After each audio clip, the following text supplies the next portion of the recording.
December 16, 1941. Just 9 days after the attack on Pearl Harbor, Rear Admiral Chester Nimitz was working at his desk in Washington. The Secretary of the Navy, Frank Knox, called him in and asked a simple question. How soon could he leave? Nimitz replied that it depended on where he was going. Knox looked at him and said, "You're going to command the Pacific Fleet, and I think you'll be gone for a long time." The room became very quiet. Nimitz was only a 2-star admiral. He mostly worked behind a desk. He was a submariner and had never commanded a battleship before. President Franklin Roosevelt had chosen him for a huge responsibility. Nimitz would skip over 28 senior admirals to take control of the Pacific Fleet, the most important naval command in American history at that moment. He would inherit a fleet that had just been destroyed and was lying at the bottom of Pearl Harbor. Many leaders doubted him. The chief of naval operations questioned his ability. The new commander-in-chief of the U.S. fleet called him a desk admiral, better at office work than leading a war. Even Nimitz himself had turned down this same job 10 months earlier. He had told President Roosevelt that he was too junior and that giving him the position would cause serious problems. On December 7, 1941, the U.S. battleship fleet was destroyed in just 2 hours at Pearl Harbor. Suddenly, the man many people doubted became the only one who could rebuild it. This is the story of a quiet submariner from Texas who took control of a broken fleet, kept the staff that others wanted to fire, and changed American naval warfare in just 6 months. This is the story of December 1941, when President Roosevelt chose the admiral nobody wanted and changed the Pacific War forever. Admiral Husband E. Kimmel, who had been in command during Pearl Harbor, knew his career was finished. Even before the last Japanese plane flew away, Admiral Kimmel knew his career was over. He stood in his office at the submarine base and watched the Pacific Fleet burn. During the attack, a used .50 caliber machine gun bullet crashed through the window and hit his chest. It only left a bruise. "It would have been better if it had killed me," Kimmel quietly told his communications officer. Later, witnesses said he pulled off his 4-star shoulder boards while the attack was still happening, a sign that he knew his command was finished, even as smoke continued to rise from the destroyed battleships. 10 days later, it became official. Secretary of the Navy, Frank Knox, flew to Pearl Harbor on December 9 to see the damage for himself. He returned to Washington on December 14 and gave President Roosevelt a very serious report. Knox said that Admiral Kimmel and Army Lieutenant General Walter Short both admitted they did not expect an air attack. They had not taken proper steps to defend against one. On December 17, 1941, exactly 10 days after Pearl Harbor, Kimmel was removed from command. The scale of the disaster was shocking. In just 2 hours, 2,403 Americans were killed. The Navy suffered the heaviest losses. The losses were terrible. The Navy lost 2,008 sailors killed and 710 wounded. The Marine Corps lost 109 killed and 69 wounded. The Army lost 218 killed and 364 wounded. 68 civilians also died. One ship caused nearly half of all the deaths.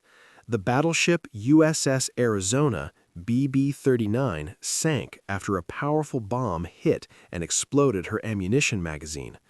1,177 men went down with the ship. The battleship fleet was badly destroyed. 5 battleships sank. The Arizona was completely lost. The damage to the ships was severe. The battleship Oklahoma was hit by 9 torpedoes and flipped over. 429 men were killed. The ship was later raised, but it sank while being towed in 1947 and still rests on the ocean floor today. The California sank after being hit by 2 bombs and 2 torpedoes. The West Virginia sank after 7 torpedoes and 2 bombs. The Nevada was badly damaged by 1 torpedo and 6 bombs, so it was moved and beached to prevent it from sinking. 3 other battleships, Pennsylvania, Maryland, and Tennessee, were damaged but did not sink.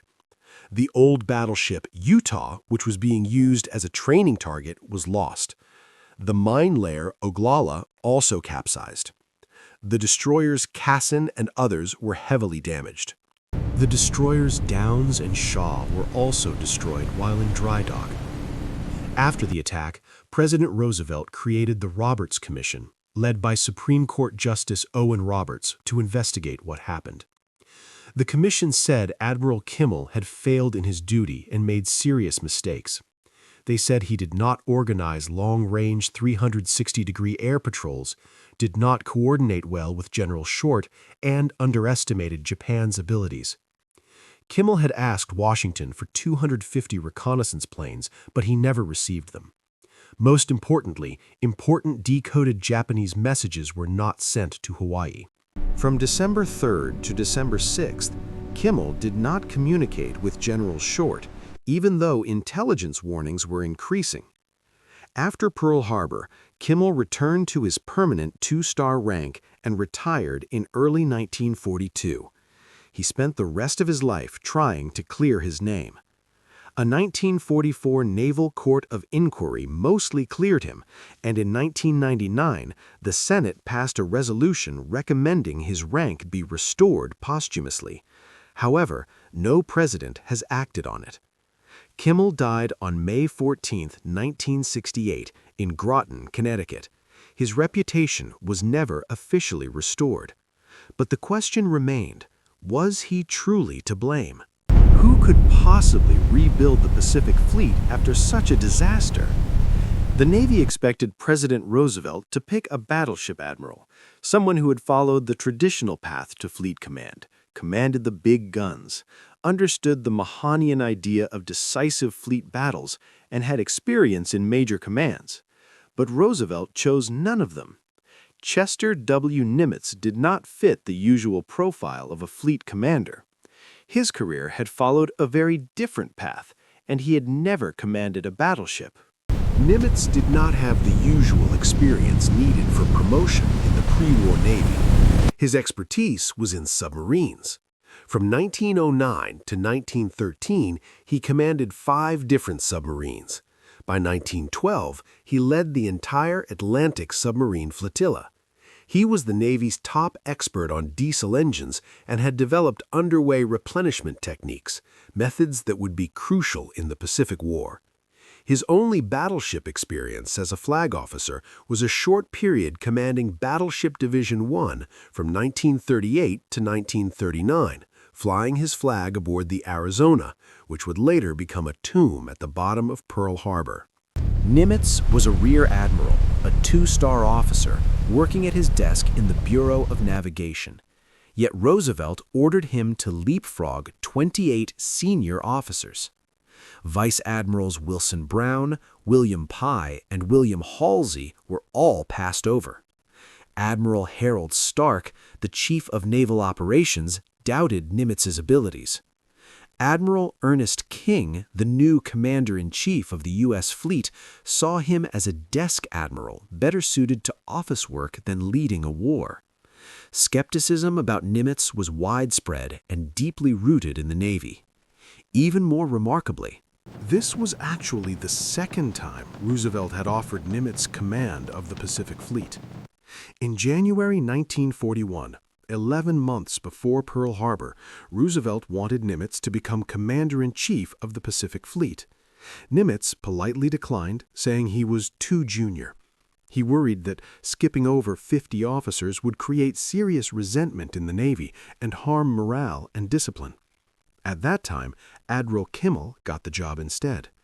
After Pearl Harbor, those concerns disappeared. Roosevelt reportedly told Secretary Knox to tell Nimitz to get the hell out to Pearl Harbor. Roosevelt told Nimitz not to come back until the war was won. His decision was both strategic and personal. He knew the Pacific Fleet needed a leader with different skills than those needed in the Atlantic. In the Atlantic, the war focused on convoy escort, anti-submarine operations, and supporting amphibious attacks in Europe. In the Pacific, the war would rely on carrier strikes, submarine attacks, and island hopping across vast distances. The battleship was no longer the main weapon. Aircraft carriers and submarines were now key, and Nimitz, more than any other senior admiral, truly understood both. Roosevelt also needed a leader who could rebuild morale without blaming anyone, work well with a broken staff, and focus on the mission instead of settling scores.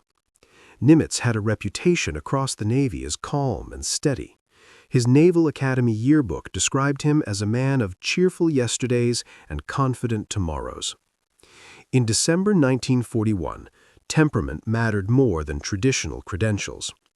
Choosing Nimitz was a calculated risk, but Roosevelt was betting on character, not just a resume. Nimitz arrived at Pearl Harbor at 7 a.m. on Christmas Day, 1941. Nimitz stepped off a PV-2Y Coronado flying boat near the submarine base east of Battleship Row. He was dressed in a civilian suit. His first question to the waiting officers was revealing. What news of the relief of Wake? He wanted to know about the island garrison's doomed fight against the Japanese. The question showed his focus, offense, not blame. That morning, he toured the harbor by whaleboat.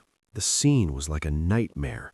Oil slicks covered the water, charred wood floated among the wreckage, and the smell was overpowering. Black oil, burned paint, and decaying bodies created what one observer called a poisonous atmosphere. Capsized hulls jutted out of the water. The Arizona's superstructure rose like a tombstone, and the Oklahoma lay on its side with its hull exposed.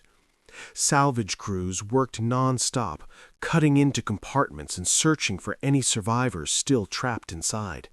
The harbor looked like a graveyard. That evening, Nimitz had Christmas dinner with Admiral Kimmel. It must have been an incredibly difficult moment. Kimmel was a disgraced commander whose career was over, and Nimitz was the man replacing him. Nimitz had been chosen by a president who had skipped over dozens of more senior officers. Their conversation could have been tense, cold, or full of blame. Instead, Nimitz told Kimmel that the disaster could have happened to anyone.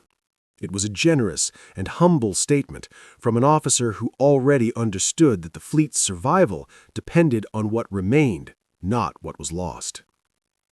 The change of command ceremony took place on the morning of December 31, 1941. The location was both symbolic and unavoidable. Every battleship at Pearl Harbor had been sunk or badly damaged. As Nimitz wryly noted, there was no other suitable deck for the ceremony. So the change of command took place aboard the submarine USS Grampus, SS-209, moored at the Pearl Harbor submarine base. For a career submariner, the irony was perfect. The old battleship Navy was gone. The new tools of the Pacific War, submarines, aircraft carriers, and code breaking were now in the spotlight. Nimitz raised his 4-star flag on Grampus's mast, being promoted straight from rear admiral to full admiral. Nimitz skipped the rank of vice admiral entirely and took command from the acting commander of the Pacific Fleet, Vice Admiral William Pye. The ceremony was short. Afterward, Nimitz addressed the officers gathered at the torpedo building. "We have taken a tremendous wallop, but I have no doubt of the ultimate outcome." The words were simple, but the message was clear. The Pacific Fleet would fight back. But Nimitz's first major decision didn't happen on a ship's bridge. It happened in a conference room. Kimmel's staff officers expected to be dismissed in disgrace. Lieutenant Commander Edwin Layton, the fleet intelligence officer, thought his career was over. Captain Charles McMorris, the war plans officer, was getting ready to be reassigned. Every member of Admiral Kimmel's inner circle assumed they would be blamed for the Pearl Harbor disaster. They felt responsible. They had failed to foresee the Japanese attack, had not positioned the fleet to defend itself, and had not coordinated effectively with the Army. Many believed their professional lives were over. Then Nimitz called them together. He spoke calmly and politely in his typical Texas manner. Instead of criticizing them, he expressed complete confidence in their abilities. To everyone's surprise, he decided to keep every single one of Kimmel's staff officers in their positions. When Lieutenant Commander Edwin Layton, the fleet intelligence officer, asked for command of a destroyer, he did so expecting his intelligence career to end in embarrassment. Instead, Nimitz's decision to retain the staff sent a powerful message. The focus was on rebuilding and winning the war, not assigning blame. Nimitz's quiet confidence and trust in his officers set the tone for the Pacific Fleet's recovery. He understood that the people who had survived the disaster, learned from it, and remained committed were the ones who could help rebuild and fight back. By keeping the experienced staff together, he preserved institutional knowledge and morale, ensuring that the fleet could move forward quickly despite the devastation it had suffered. This decision showed Nimitz's leadership style: calm, strategic, and focused on the mission. He valued competence and loyalty over politics or revenge, understanding that the survival and effectiveness of the Pacific Fleet depended on unity and experience rather than scapegoating. In that moment, Nimitz turned a moment of despair into a foundation for recovery. Nimitz refused Layton's request. "I want you to be the Admiral Nagumo of my staff," Nimitz told him.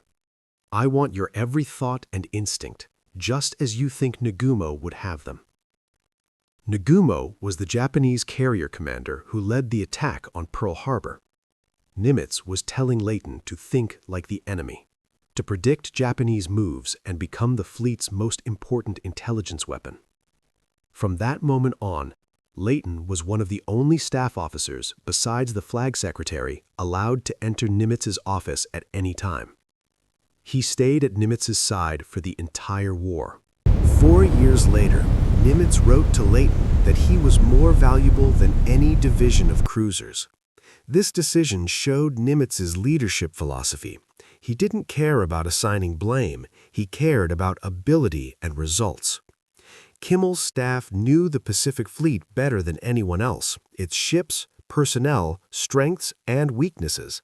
They understood the intelligence situation, knew the officers in charge of task forces and submarines, and had studied Japanese naval strategy. Firing them might have satisfied public anger, but it would have hurt the fleet's ability to fight effectively. Keeping Kimmel's staff sent a clear message to the entire fleet. We proceed. We Agreed. are focused on winning, not settling scores.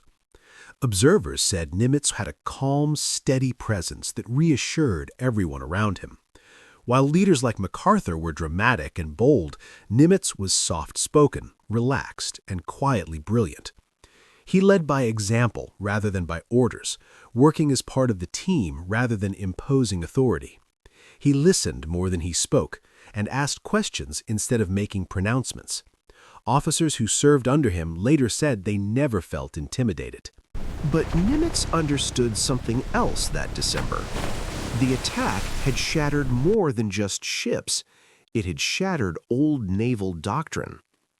Before the war, the U.S. Navy followed Alfred Mahan's principles, which focused on concentrated battleship fleets as the key to winning naval battles. Aircraft carriers were seen as secondary, useful for scouting and providing air cover, but not as decisive capital ships. Battleships were considered the true measure of naval power. They had the largest guns, the thickest armor, and were seen as the queens of the fleet. Before the attack, carrier admirals were junior to battleship admirals, and carrier tactics were considered secondary to battleship doctrine. December 7th changed that forever. The United States Naval Institute later noted that with the battleships sunk at Pearl Harbor, aircraft carriers automatically became the queens of the fleet. There was no other choice. The battleships were at the bottom of the harbor, but the carriers were ready for action. They could strike at enemy forces hundreds of miles away, even without seeing them directly. The old Mahanian idea of decisive gun battles between lines of battleships was now obsolete. Carriers had become the fleet's primary weapon. Nimitz understood this immediately. He shifted the fleet's strategy to focus on aircraft carriers and submarines, the two parts of the Navy that survived December 7th. These would become the weapons that ultimately defeated Japan. The carriers would control the seas and support amphibious operations, while the submarines would cut off Japan's merchant ships and block access to raw materials from occupied territories. Together, they could cripple Japan. But first, Nimitz had to rebuild confidence. He set 4 immediate priorities: restore confidence within the fleet itself, divert Japanese forces away from the East Indies, protect communications to Hawaii, Midway, and Australia, stop further Japanese expansion. These were defensive goals for a fleet still reeling from disaster, but Nimitz was already thinking offensively. By January 1942, he proposed carrier raids on Japanese bases. Many officers thought the plan was too risky. The fleet was still recovering from Pearl Harbor. The fleet had very few carriers, and losing even one could be disastrous. Many officers argued it was safer to conserve resources and wait for reinforcements. But Vice Admiral Halsey volunteered to strike the Marshall Islands. His boldness impressed Nimitz and earned him lasting respect from his commander-in-chief. The raids began on February 1, 1942, the Pacific Fleet's first offensive actions after Pearl Harbor. They caused only limited material damage, but the psychological impact was huge. The fleet was fighting back. Still, the strategic situation remained grim. Even as Nimitz rebuilt morale and planned counterattacks, the challenges ahead were enormous. Nimitz inherited a fleet with almost no offensive power. The battleship line had been shattered. Of the 8 battleships at Pearl Harbor on December 7th, 5 were sunk and 3 were damaged. Only the damaged ships could be repaired and returned to service quickly. California and West Virginia were eventually refloated, repaired, and took part in the Battle of Surigao Strait in October 1944. But in December 1941, they were nothing more than useless hulks. The fleet's remaining offensive capability was extremely fragile. The Pacific Fleet's entire striking power rested on just 3 aircraft carriers: USS Enterprise, USS Lexington, and USS Saratoga. All 3 had been away on December 7th. Enterprise was 215 miles west of Oahu, returning from Wake Island. Lexington was 500 miles southeast of Midway, delivering aircraft. Saratoga was in San Diego, picking up her air group. Their absence was pure luck. If even one carrier had been in Pearl Harbor during the attack, the situation would have been far worse. The submarine force, however, remained intact. 33 submarines under the Pacific Fleet remained untouched, and the submarine base itself was undamaged. This would later prove crucial.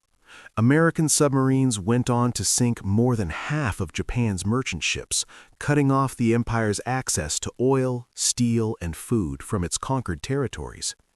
But in December 1941, submarine tactics were still weak. Torpedoes were unreliable. The Mark 14 torpedo had depth problems and a faulty magnetic exploder. Submarine captains were also too cautious, trained more for peacetime safety than bold wartime action. Many submarines returned from patrols having fired only a few torpedoes. Their tactics were underdeveloped, focusing on submerged attacks, even though surface night attacks would later prove far more effective. Nimitz would fix these problems, but it would take time. He replaced cautious commanders with aggressive ones, pushed for better torpedoes, and encouraged night surface attacks. By 1943, American submarines were effectively strangling Japan's supply lines. The surviving infrastructure at Pearl Harbor was also crucial. The Japanese had ignored the Navy's oil tank farms, leaving them intact for the U.S. to use. About 4.5 million barrels of fuel remained untouched in storage. Nimitz later noted that if the Japanese had destroyed it, the war could have lasted another 2 years. The Navy Yard repair facilities were also unharmed. These workshops let salvage crews refloat and repair damaged ships. Without them, every damaged vessel would have needed to be towed all the way to the U.S. West Coast. The repair capabilities at Pearl Harbor were crucial for returning the fleet to fighting strength. But the biggest challenge was morale. The fleet had been caught off guard, and the attack was a deep humiliation. Every sailor and officer knew they had been caught off guard and defeated. Some doubted whether they could match the skill and daring of Japanese pilots at Pearl Harbor. Others feared the war was already lost, thinking Japan's conquest of the Western Pacific might be unstoppable. Nimitz needed to change that mindset. He did it through steady leadership and small, meaningful victories. The early 1942 carrier raids proved the fleet could strike back. Halsey's attacks on the Marshall and Gilbert Islands in February showed that American carriers could penetrate Japanese defenses and hit enemy targets. The daring Doolittle raid in April, where Army B-25 bombers were launched from USS Hornet to strike Tokyo, did little damage physically but had a huge psychological impact. It forced Japan to keep fighters at home for defense and showed American boldness. The Battle of the Coral Sea in May 1942 was tactically unclear as both sides lost carriers, but it was strategically decisive. For the first time, the Japanese advance was stopped, and their planned invasion of Port Moresby was canceled. Australia remained safe. Then came the Battle of Midway in June 1942, a turning point in the Pacific War. Nimitz, using intelligence from Leighton and codebreakers who had cracked Japanese naval codes, knew the Japanese plan to attack Midway Island.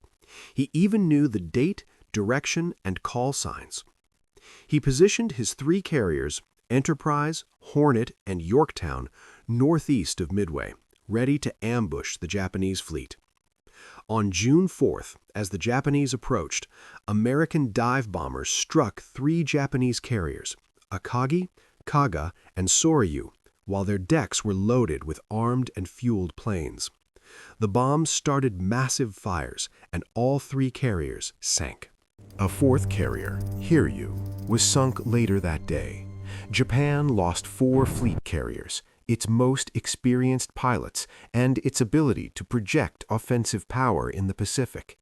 The balance of naval power had shifted permanently. Just 6 months after taking command, Nimitz had turned disaster into a strategic advantage. The quiet submariner from Texas, the admiral nobody wanted, had become the architect of victory.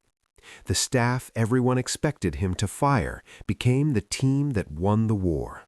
The carriers that had survived December 7th by sheer luck became the tools that destroyed Japanese naval power.